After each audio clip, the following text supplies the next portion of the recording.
في حاجة بتطير ما بتتذبحش ومش بناكلها، بس بتنزل حاجة او بتدينا حاجة بناكلها وبتتباع بالكيلو. ايه هي؟ بتنزل حاجه بناكلها وبتتباع بالكيلو. ايه هي؟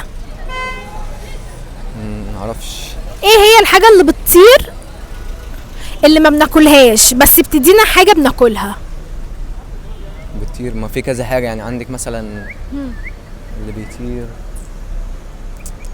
في حاجه يعني. عندك الحمام حلو، بس الحمام بيدينا ايه؟ ممكن يتذبح عادي. لا انا بقولك مش عايزين، احنا مش بناكله، احنا بناكل الحاجة اللي بتنزل منه.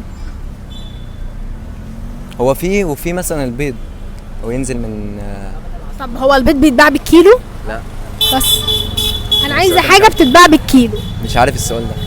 لا فكر، تلاقيه موجود عندك في البيت وعند اي